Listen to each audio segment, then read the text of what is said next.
अरे सुमिरन करके नारायण के अरे बजरे बली नाम और देवी शारदा तोहका सुमिरन शारदा तोहका सुमिरन देवी शारदा तोहका सुमिरन हे कया के बीच बहार देवी शारदा तोहका सुमिरन हे कया के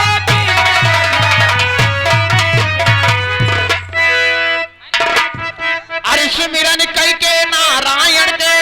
ले बजरंग बली के नाम माई शारदा तोहका सुमिरी माई शारदा तोहका सुमिरी ए भैया के पानी मसान शारदा अरे कौने गाँव से तू चला आया अरे कहाँ आया ठेला हो अरे अपने गुरु के नामी बताई दिया अपने गुरु के नामी बताई दिया ये अपने गुरु के नामी बताई दिया ये कया हाथ चेला हो अपने गुरु के नामी बताई दिया अरे राजापुर से हम चलाए अरे ही गांव में लगाए खेला हो अरे गुरु हमारे विनोद डांसर जी गुरु हमारे विनोद डांसर जी उनका यही हम चेला हो गुरु हमारे अरे काहे के निमिया कड़वी लागे अरे काहे के लागे शीतल छान और काहे से भैया बैरी होई गे बैरी होई ए काहे से भैया बैरी होई गे रण में चले भाई तलवार काहे से भैया बैरी होई गे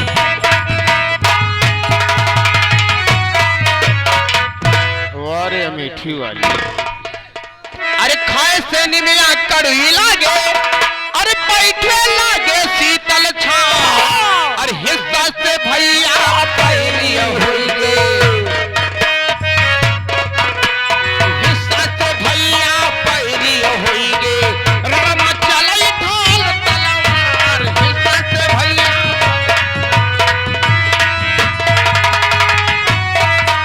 ए मिश्रा अतो का फसाऊ हो लाशा लगाई लाशा लगा के नहीं बड़ा चला जाता है मैंने कहा घटावा ही कहा लेकिन कैसे अरे कहावा जन में लाल हाउदल अरे कहावा जन में लहरी मलिक खान अरे कहावा जन में माही रामा माही रामा कहावा जन में माही रामा ये घोड़ी पे रहे सवार कहावा जन में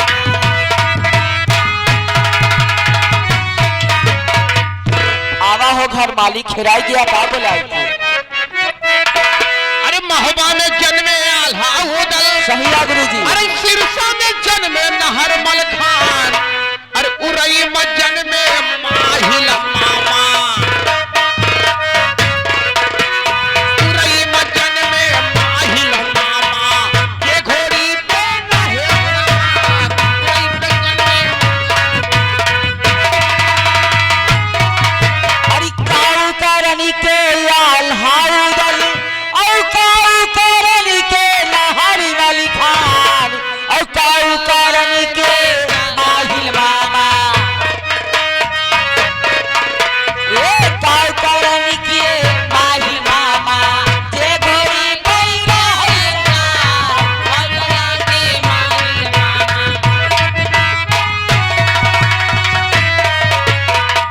कहने जी तब तो हम चुक जाते हैं तनी में अरे लाल भिड़न के आल्हा उदल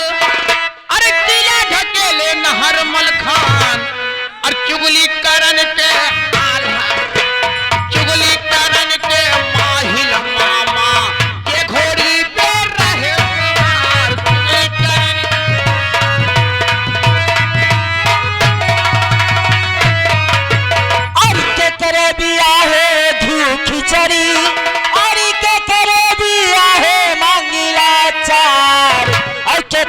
बिया है लोहा लंगा चक्रे बिया है लोहा लंगड़ चक्रे बिया है धारी तलवार चक्रे बिया है अरे ब्राह्मण बिया है घी खिचड़ी सही मिश्रा जी अरे ठाकुर बिया है मंगलाचार अरे आल्हा बिया है